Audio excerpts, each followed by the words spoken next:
The following is an original production of AZPM News. The ripple effects of a deadly shooting by an ICE officer in Minneapolis are being felt locally here in Tucson. Arizona Senator Mark Kelly and the Pentagon are gearing up for a royal rumble over his censure by Defense Secretary Pete Hegseth. And Christmas came and went with Project Blue getting their gift of land from the county. But now, what's next? I'm David Lee, and the press room starts now.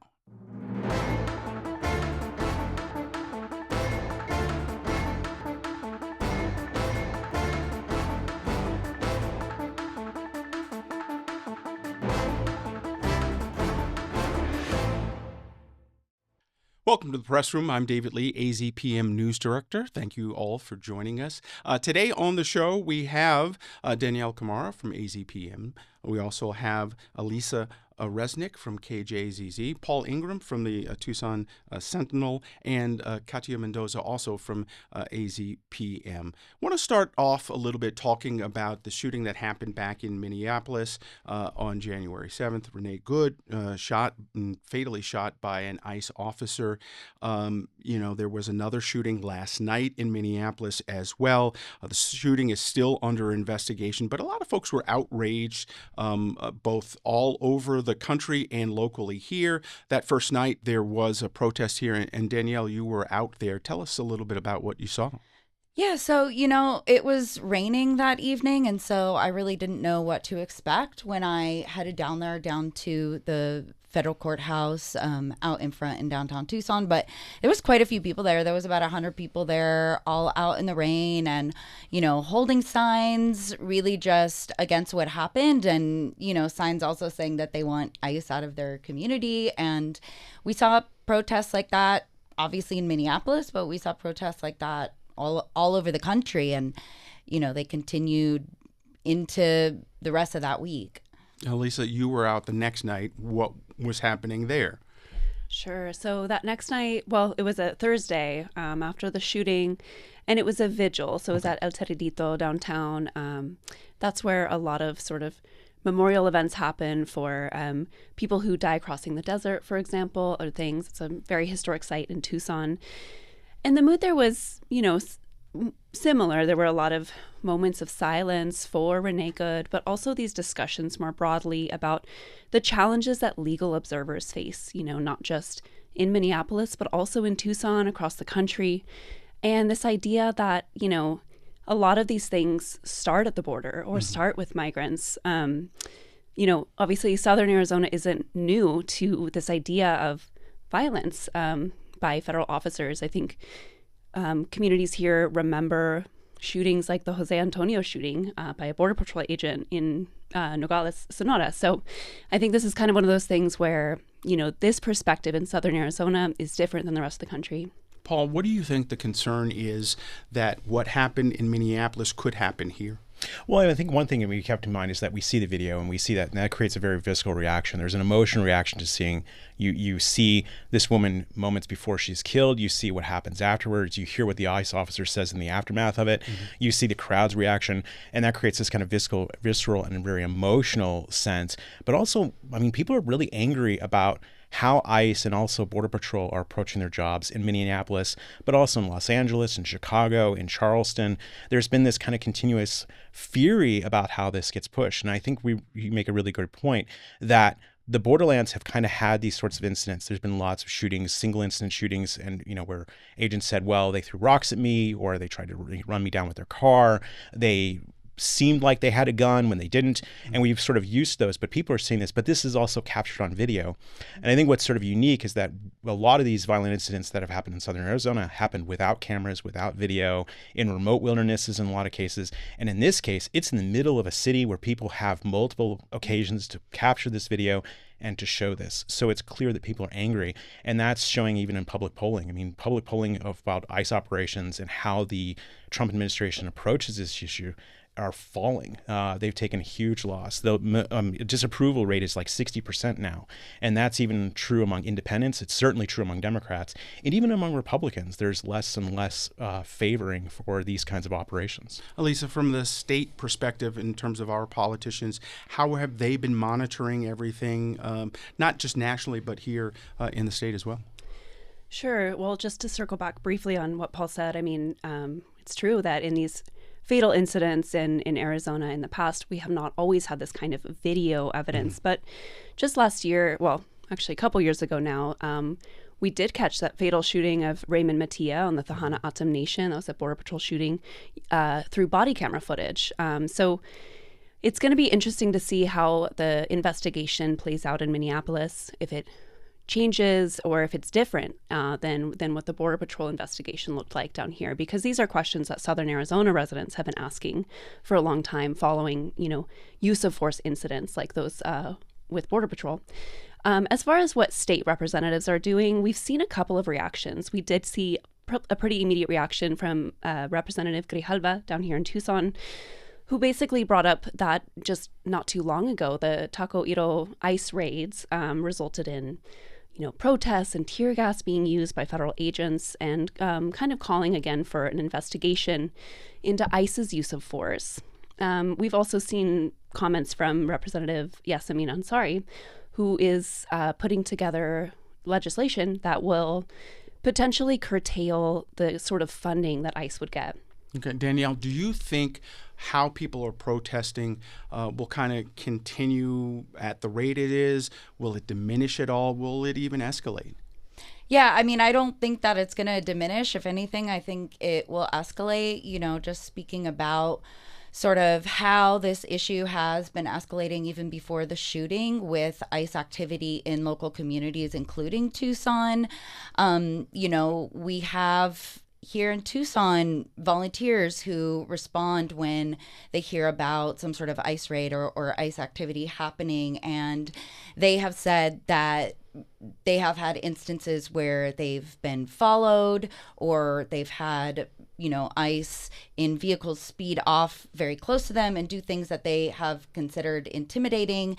And I've heard from some of the volunteers that do this work that they've only seen an increase in interest from the community in taking part in sort of this community action to do this immigrant rights work since the shooting. So I think that people are scared, but people are committed and people are upset about this sort of increase in violence. And then, Katya, what are you seeing from the community as you're out there reporting? What's the general feel? I think my colleagues have pretty much touched on that. It's kind of split. I did want to bring up, however, how local leaders are, here, at least here in Pima County and Tucson, they're trying to stay on top of the violence or prevent it. With that being said, earlier this week, City of Tucson did launch a website, sort of a Know Your Rights website, which includes resources, organizations, that sort of thing. Additionally, the Pima County Attorney, Laura Conover, she did put out a statement earlier this week about how she is supporting First Amendment rights or doing what she can to protect First Amendment rights. However, she encouraged residents of Pima County not to fight fire with fire rather than water. So she's taking a diffusing approach towards this situation. All right. Talking about rights in general, we want to turn to Mark Kelly. Some interesting stuff going on with him right now. The Arizona senator is suing the Department of Defense and Secretary Pete Hegseth, who are trying to punish him for his warnings about following illegal orders. Hegseth censured Kelly, which could call for a demotion from Kelly's retired rank of captain and reduce his retirement pay. Monday, Kelly filed suit against trying to block that censure. Paul, this seems like it's getting really personal and going back and forth. Is this going to be a long thing going? I think it really will be. I mean, one thing that's sort of remarkable is that Senator Kelly and other members of Congress who are also people who are in the armed forces or were attached to intelligence agencies all kind of made a video. And what they said was that people who are in the military do not have to follow illegal orders. And that's very clear. I mean, that's built into the law. And they were reiterating it. And what's strange is how the Department of Defense has decided that rather than saying, of course, you're correct, that's how the law is, they've decided to try to strike at and go after these people for doing this, for making these comments. One of the things that's sort of unique is Kelly's in a unique position aside from the other members because he retired rather than separated from the military. Right. So they have the ability to get at him, and they've used that leverage to try to punish him. The strange thing is not only are they trying to punish a civilian who's retired from the military for saying something that's true within the law, but that they're doing it to a sitting senator. Yeah. They're picking a really interesting fight here because they're continuing this idea that he said something that he shouldn't have. They're trying to punish him for this, and this is also somebody that also holds the purse strings in some ways for the Department of Defense. In some ways, this has become a gift for Mark Kelly because it allows him to pick a fight, to be in a fight that he can win, that he can do well at. He can show himself standing up against Pete Hegseth and the other members of the Defense Department and, Trump administration officials. And it's probably a pretty winnable fight. And really, you're going to pick a fight with somebody who's in the Senate, who also is not somebody who's running for election in a few months, who might be vulnerable. He's got a nice term for a little while. Yeah, Lisa, he could be a Democratic contender for president down the line. The longer this lasts, kind of in the public eyes, does that help him or hurt him? I think time will tell with that, but it certainly doesn't seem like it's hurting him right now. His suit alleges that his First Amendment rights were violated. And as Paul said, that's going to be kind of an interesting legal battle and potentially a pretty winnable battle. Obviously, that's going to be different than the court of public opinion. Sure. But, I think a lot of constituents anyway see that Mark Kelly is sort of, rather than kind of maybe being scared off by such a censure, kind of fighting back and drawing attention to the strangeness sort of Hegseth's comments and the strangeness of the situation at large. As Paul mentioned, this is a sitting senator who's not up for, an election right now. Right. So I do think it's, Kelly's chances of becoming the presidential nominee have been discussed in the past, and I certainly think this is going to be a factor. This will be certainly interesting to watch in the months to come. Pima County has now closed their deal for land with Project Blue right on Christmas Eve, as they were expecting. The town of Marana also has approved some rezoning for their proposed data center. Katya, you've done some recent reporting on all of this. What are you looking at moving forward for both sides of this debate? I think with Project Blue, one of the outstanding questions is what is the water source for office operations for the center itself. Even county officials still don't have the answer to that. It must be an ADWR, Arizona Department of Water Resources, approved water source. Yes, the county did close on the land sale on Christmas Eve. However, just yesterday, the No Desert Data Center Coalition just filed a lawsuit against Pima County officials. So what do you think this will lead to kind of long term? Sure. So a lot of the recent attention has been on the developing Marana hyperscale data center. In December, the Marana Planning and Zoning Commission unanimously voted to move this rezoning measure to the Marana Town Council. Under question is 2 300-acre parcels of land. And so it was left up to the Marana Town Council, who also unanimously approved the rezoning. Now, this developing data center is also brought forth by the developers of Project Blue Beal Infrastructure. These Marana residents, they are repeating sort of the same questions that we heard over the summer about Project Blue. How much energy will this use? How much water? However, this facility, based on what Beal has said, will be also air cooled, so using little to no water. Now, the Marana residents have taken a few steps in their own hands, one including a political action committee sending around a petition for calling for a referendum, asking Marana voters to consider putting this on an upcoming ballot. Additionally, a few Marana residents, 3, have decided to run for Marana Town Council in the upcoming election. Alisa, in the state of the state, Governor Hobbs seems to have backed off some of the tax breaks, mentioned again the water incentive. Where is her positioning with all of this right now? With data centers? Yeah, I mean, it seems like to me, and I'm new to the area, it seems like these are the chic thing. Everybody wants one, and there were a lot of incentives to get them started. But now those are backing off some.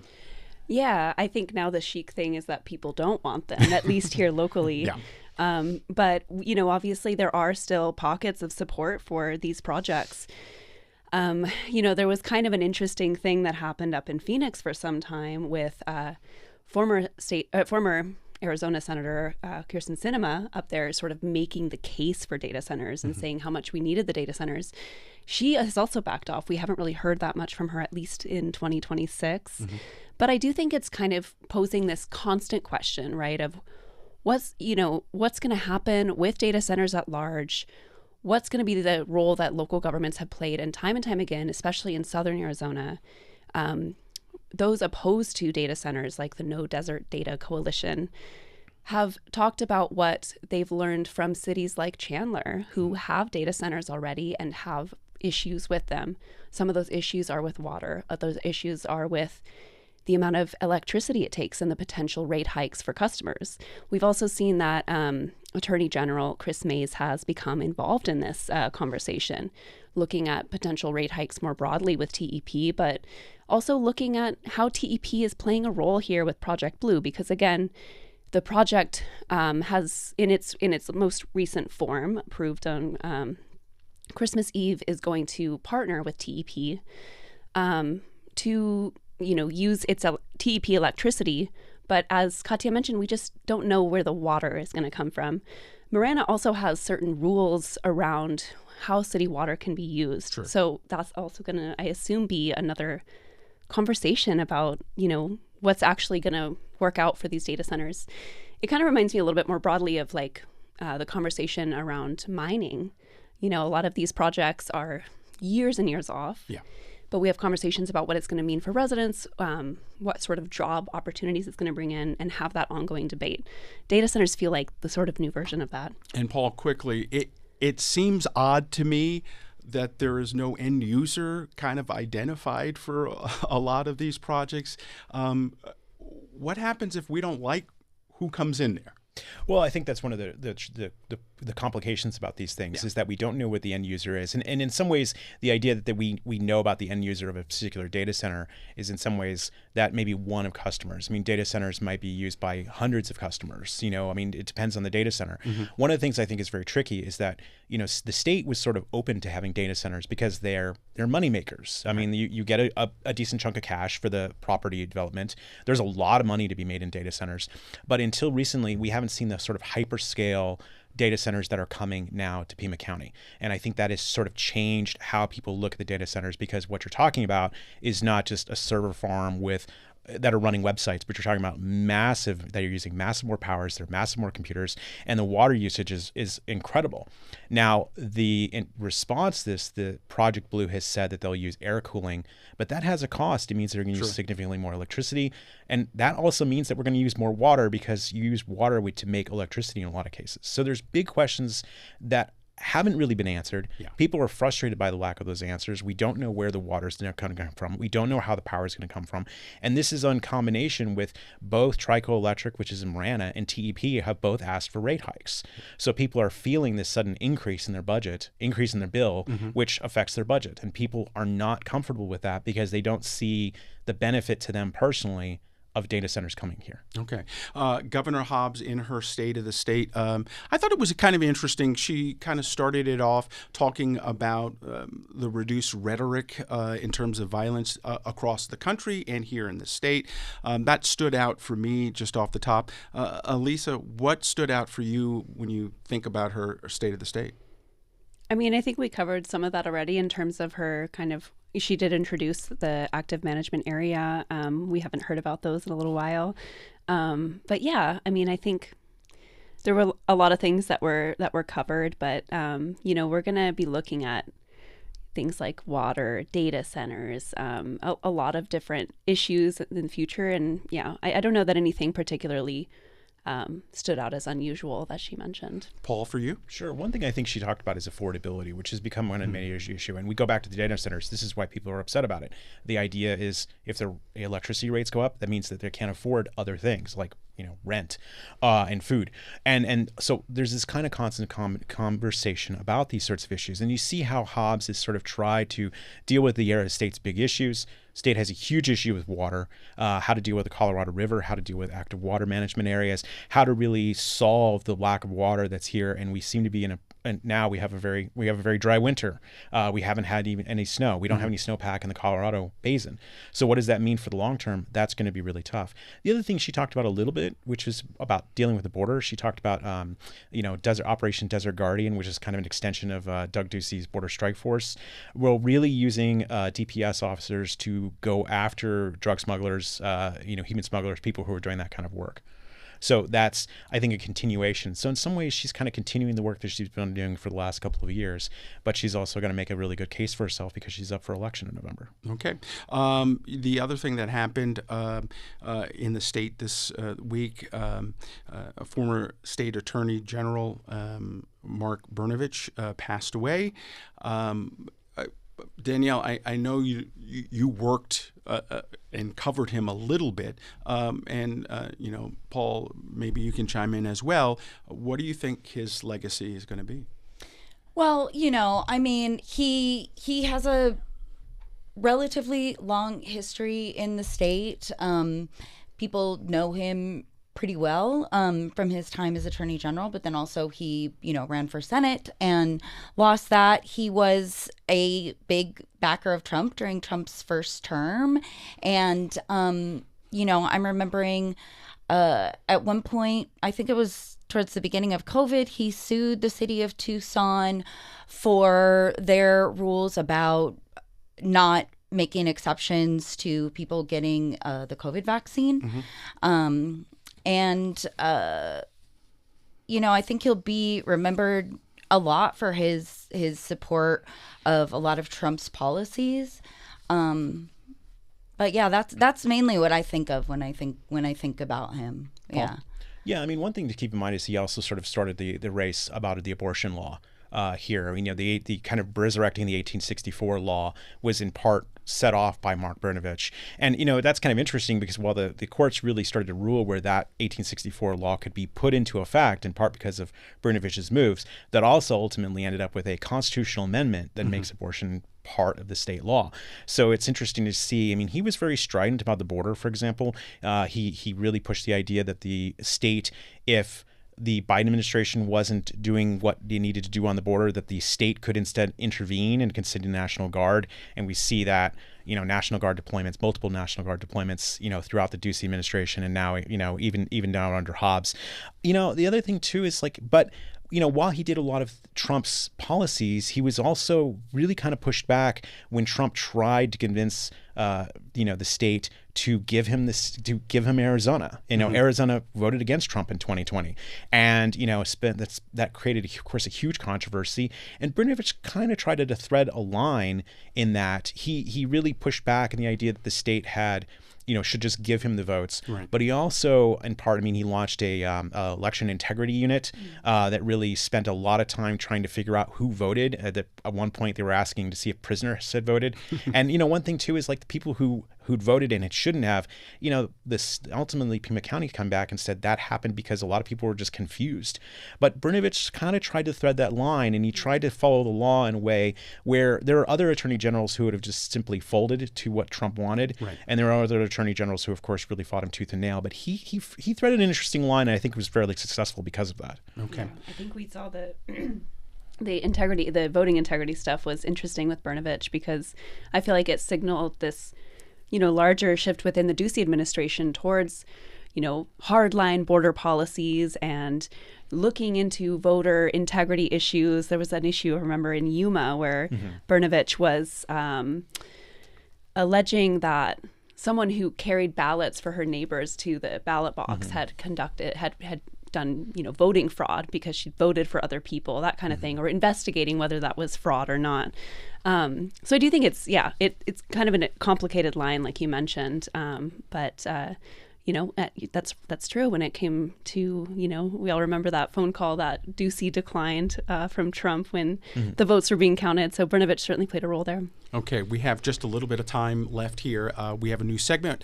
It is viewer questions. You can send us an email. You can post something on YouTube. We'll pull one of them and read them each week. And we're going to start off with one from David Dudash, who sent it to us via email. And I'll just kind of summarize it quickly. It deals with noise pollution here in the city. He's called the police several times, feels like nothing's been done. He says he's got a sister who lives over on the part of town near Rita Ranch and can hear racing on Houghton. Is there anything can be done, Paul? I mean, I think this has been sort of a long-term problem. I mean, going back into the 90s, there was street racing in the 90s, all through the 2000s, there was people drag racing up and down. That's been a problem. In more recent years, I mean, Tucson Police Department has tried really hard to go after people who are doing street takeovers, who are doing drag racing, to do more enforcement, and combining that with the Pima County Sheriff's deputies, using the airplanes, using other equipment to kind of identify people who are doing this. But it's a tough problem. There are only so many cops in this town. There are only so many places they can be at any given time. There's lots and lots of activity happening. And so things will slip through. And I think this, the TPD has now tried really this idea of looking at issues of public safety and trying to identify and put more officers to that. But it's a tough problem. It's a big city. All right. That's going to have to wrap it up for us today. Katya, Mendoza, thank you very much. Danyelle, Khmara, thank you very much. Alisa, Reznick, thank you very much. And Paul, Ingram, thank you very much. And thank you all for joining us here. I'm David Lee. This is The Press Room. We'll see you next week.